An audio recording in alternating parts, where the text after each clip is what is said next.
Assalomu alaykum, hurmatli tinglovchilar.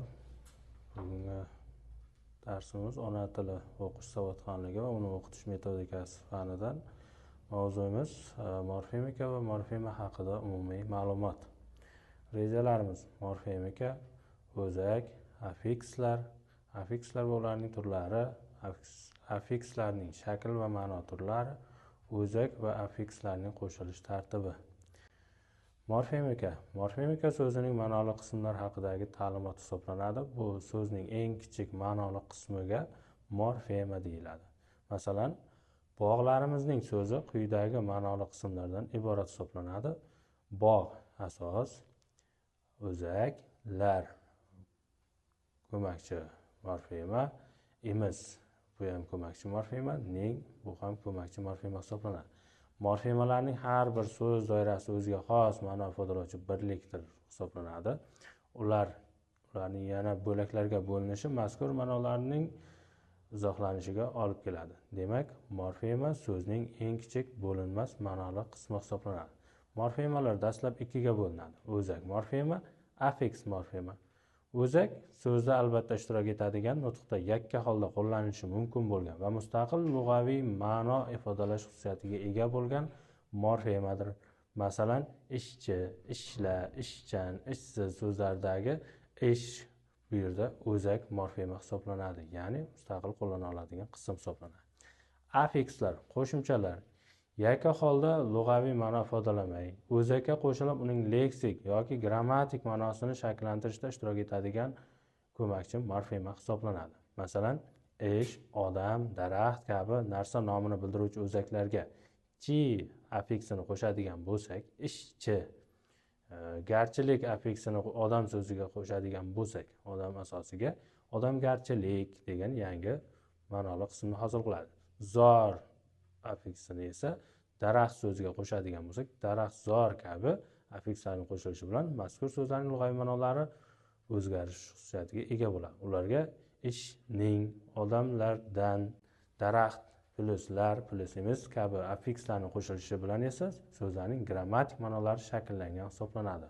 Ularning ikkalasida bir-biridan farqli jihatlari: asosan birinchisida so'zni yangi ma'no berish xususiyatiga ega bo'lsa, ikkinchisida esa bu asosan so'zning qo'shimcha ma'no berish yoki o'zidan keyingi so'zga bog'lash vazifasini bajaradi. So'zni morfemalarga ajratishda so'z tarkibidagi ma'noli qismlarning hozirgi tilda leksik yoki grammatik ma'noni vujudga keltirish nuqtai nazaridan yondashiladi. Xususan, o'zak sifatida afikslar asosan bugungi tilda ma'noga ega bo'lishi, bu ma'no turli qo'shimchalarga xoslangan o'zakdosh so'zlar bilan bog'lana olishi lozim. Masalan, yig' so'ziga im ko'makchi afiksini qo'shish orqali yig'im so'zini hosil qilishimiz mumkin. Yoki bo'lmasa, yig'moq asosiga in plus di shaklidagi afikslarni ham qo'shishimiz mumkin bo'ladi. Afiks sifatida ajratiladigan qism esa bevosita turli xil shakllarda leksik va grammatik ma'nolarni shakllantirishda ishtirok eta olish, ya'ni takror qo'llanish xususiyatiga ega bo'lishi lozim. Masalan, termoq plus im, terim faoliyat jarayonoti hosil qilinyapti. O'rmoq, o'rim shaklda bunda ham faoliyat jarayonotini hosil qilayotgan bo'lsa, bosmoq fe'li bor, bundan bosim shaklda yangi ma'noli qismni hosil qilib beradi. Shu bois ba'zi so'zlar tarkiban o'zak va afiks morfemadan iboratdek ko'rinsa ham, ular qismlarga ajratilgan takrorlanuvchi ma'noga ega bo'lmasa, bitta ma'noli qism hisoblanadi. Masalan, quloqchin, tirik so'zlarini quloq plus chin, tir plus ik kabi ma'noli qismlarga ajratib bo'lmaydi. Shuningdek, tarixan ikkita ma'noli qismdan iborat bo'lib, hozirgi paytda ma'noli qismlarni tushunarsiz holga kelib qolganda ham bunday so'zlar bitta morfema sifatida baholanadi. Bugun, ya'ni bu plus kun shaklidagi ikkita mustaqil ma'noni ifodalagan asoslarning qo'shilishidan bugun so'zi hosil bo'lgan bo'lishi mumkin, lekin bugungi kunda ajralmas holatga kelgan. Yuksak shakli ham xuddi shunday: yuk plus sa plus k. Qattiq, ya'ni qat plus iq shaklda hosil qilinishi mumkin, lekin bular hozirgi kunda ajralmas barqaror qismga aylangan. Afikslar va ularning turlari. Afiksal morfemalar vazifasiga ko'ra quyidagicha turlarga bo'linadi: so'z yasovchilar, ya'ni so'z yasovchi afikslar, so'z o'zgartiruvchi affikslar, shakl yasovchi affikslar. Ba'zi manbalarda affixal morfemalarning vazifasiga ko'ra ikki turi farqlanadi: so'z yasovchi, shakl yasovchi kabi. Shakl yasovchilar esa o'z navbatida yana ikki guruhga ajralib ketadi. Bular lug'aviy shakl yasovchilar bilan sintaktik shakl yasovchilarga ajratiladi. So'z yasovchi affikslar o'zakka qo'shilib, uning yangi ma'noli so'z hosil qilish uchun xizmat qiladigan affikslar hisoblanadi. Ular ko'pincha bir turkumdagi so'zdan boshqa bir turkumga mansub yangi so'zni yasash uchun xizmat qiladi. Yoz, qish, ot so'z turkumi bo'ladigan bo'lsa, yozgi, qishki, ya'ni gi, ki qo'shimchalarini qo'shish orqali bevosita sifat hosil qilinadi. Ish, qon bu ot so'z turkumida, ishla, qonat bu fe'l so'z turkumiga hosil qilyapti. Ya'ni la va at qo'shimchalari orqali hosil qilinadi. Supur, o'r bu fe'l hisoblanadi, ya'ni supurmoq, o'rmoq fe'l so'z turkumi. Supurdan gi qo'shimchasini qo'shish orqali ot hosil qilinadi. O'rmoqdan oq qo'shimchasi orqali o'roq shakli hosil qilyapti. Shuningdek, ular bir turkum doirasida so'zlar yasalishi ham mumkin. Chi, ishchi, xizmatchi, payvandchi shaklida, bon bilan esa bog'bon, darvozabon kabi yangi ma'noli so'zlarni hosil qilish mumkin. So'z yasovchi affikslar o'zakka birdan ortiq qo'shilishi va yangi so'zlar hosil qilishi mumkin. Bog'bonlik, ya'ni bog' plus bon plus lik. Termoq plus ter plus im plus chi plus lik shaklida hosil qilinadi. Bunday yasalish odatda negiz asosida yasalish hisoblanadi. Xullas, so'z yasovchi o'zakning lug'aviy ma'nosini yangilovchi morfemalar bo'lib, tilning leksik qatlamini boyitish uchun xizmat qiladi. Shakl yasovchi morfemalar esa bu so'zning lug'aviy ma'nosini bir oz o'zgartirib, unga qo'shimcha ma'no bo'yog'i beradigan, biroq yangi so'z hosil qilmaydigan morfemalar hisoblanadi. Masalan, kitob plus lar shaklida, ya'ni kitob plus cha shaklda. Bularda asosan o'sha kitobning birdan ortiqligi yoki uni kichraytirish, erkalash qo'shimchasi orqali ifodalanishi yoki katta plus roq, katta plus gina shaklda hosil qilinishi, 5 inchi qo'shimchasini qo'shish orqali. Bunda ham ma'noni o'zgarish xususiyati yo'q, faqatgina tartibni bildirish uchun ishlatilishi. Yoki beshov bu jamlash uchun. Uchala, borgan, ishlamoq, kuldir, kelma so'zlarda ham xuddi shu holat takrorlanadi. Shakl yasovchilar o'z tabiatiga ko'ra so'zlarning lug'aviy ma'nosiga qo'shimcha ma'no bo'yog'ini berish bilan birga ularning sintaktik munosabatini belgilashda ham o'ziga xos o'ringa ega bo'lib xizmat qiladi. So'z o'zgartiruvchilar aloqa munosabat qo'shimchalari muayyan so'zning nutqdagi boshqa so'zga nisbatan sintaktik munosabatni aloqasini ko'rsatuvchi affikslardir. So'z o'zgartiruvchilar kelishik turlovchi qo'shimchalar, egalik qo'shimchalari, shaxson tuslovchi qo'shimchalaridan iborat hisoblanadi. Masalan, kuzning havosi deydigan bo'lsak, bu yerda kuzning ning kelish qo'shimchasi, havosidagi si egalik qo'shimchasi. Kitobni o'qidim. Bunda ham ni kelishik, di bevosita bu yerda o'qimoq, o'qidi zamon va shaxson shaklda ifodalanishini ko'rishimiz mumkin. Daladan qaytyapman, kuzning havosi, kitobni o'qidim, daladan qaytyapman so'zlari bevosita mana shu birikmalar tarkibida so'zlar o'rtasida sintaktik aloqaning ning, ni, dan kabi kelishik, i egalik, man kabi shaxson vositalarini yuzaga kelganligini kuzatishimiz mumkin. Affikslarning ko'ra asosan affixal morfemalar tuzilish jihatdan birmuncha murakkab bo'lishi mumkin. Masalan, bevosita o'sha zor, la, li sodda affixlari bo'lsa, zavqlan, dehqonchilik, isrofgarchilik kabi so'zlardagi lanchilik, garchilik murakkab affixlar hisoblanadi. Asosan tuzilishiga ko'ra sodda va murakkab affixlarni ko'rishimiz mumkin bo'ladi. Demak, murakkab affixlarning ikki yoki undan ortiq sodda affixlarning bitta ma'noli qismi doirasida birikishi orqali yuzaga keladi. Unumli va unumsiz affixlar. Affixlar so'z tarkibida ishtiroki darajasiga ko'ra unumli, kam unum va unumsiz turlarga bo'linadi. Bunday affixlarning aksariyat qismi so'z yasovchilarga taalluqli hisoblanadi. Affixlarning shakl va ma'no turlari. Asosan affixlar ham so'zlar singari shakl va ma'no munosabatiga ko'ra quyidagi turlarga bo'linadi. Ya'ni omonim affixlar bu asosan bir xil bo'lib, ma'no jihatidan bir-biridan farqlanadigan qo'shimchalarga nisbatan aytiladi. Affixlar qo'shilish xususiyatiga ko'ra, vazifasiga ko'ra turlari doirasida quyidagi ko'rinishda uchraydi. So'z yasovchilar doirasida ki, tepki so'z yasovchi bevosita ot yasab kelyapti bu yerda. Kechki esa bu yerdagi kechmoq ki shaklda kechki sifat yasovchi. ikkalasida ham birida ot, birida sifat yasovchi shaklda sinonimlik, omonimlik xususiyatini ko'rishimiz mumkin. Shakl yasovchilar doirasida ish, oqish sifat daraja shakli hisoblanadigan bo'lsa, tortish fe'lning harakat nomi shakli hisoblanadi.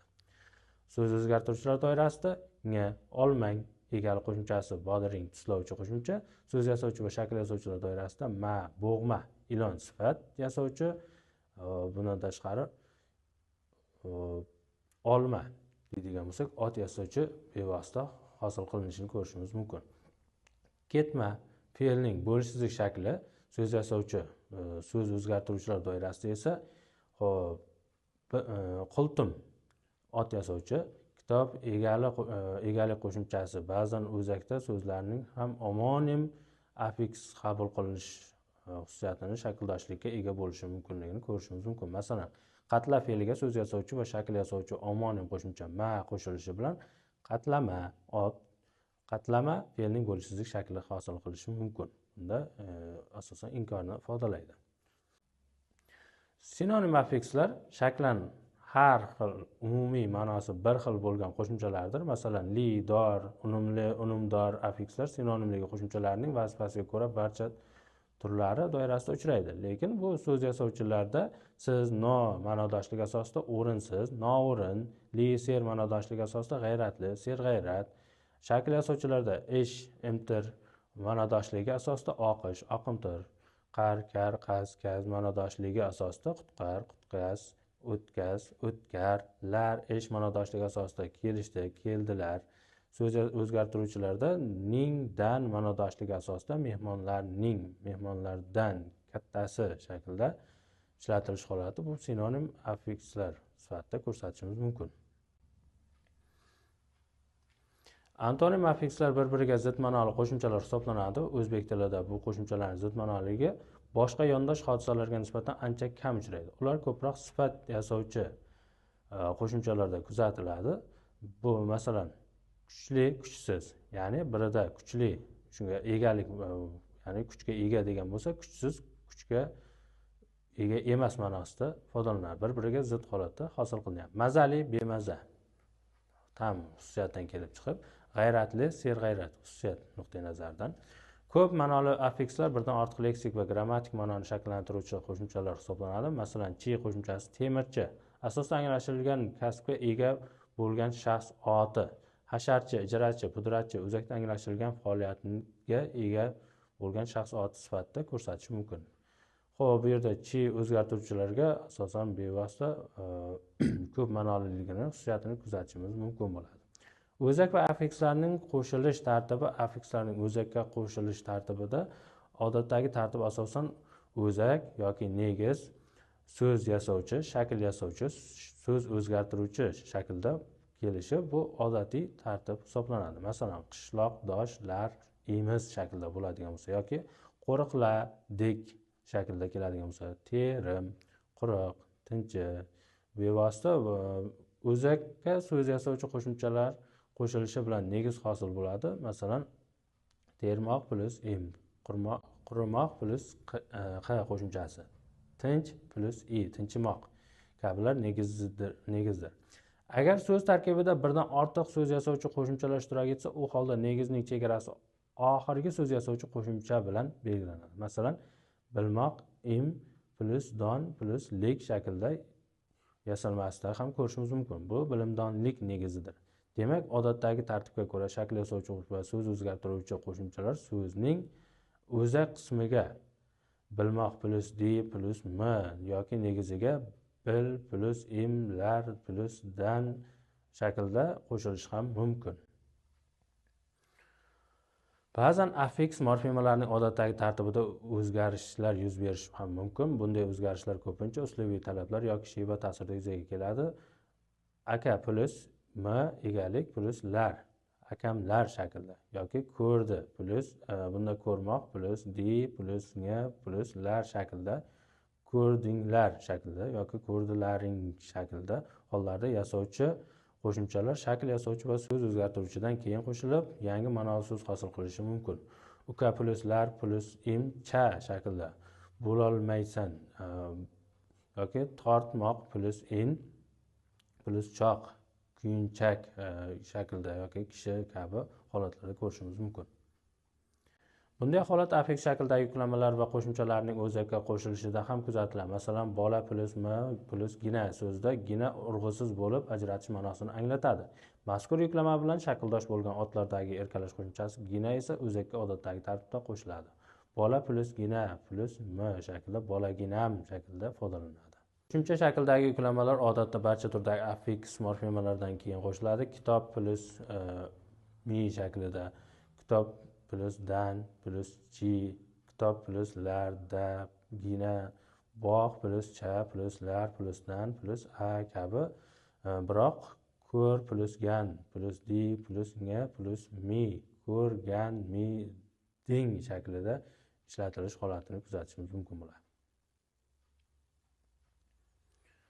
Asosan mana shu mavzumiz orqali bevosita o'sha morfema so'zining eng kichik boshqa mayda bo'laklarga bo'linmaydigan qismi deyiladigan bo'lsa, o'sha demak o'zak va affikslarni tushunishimiz kerakligini xulosa qilishimiz mumkin. Asosan morfema deyilganda mana shu so'zning o'zak va affikslarga ajratilish holatlarini tushunishimiz kerak bo'ladi.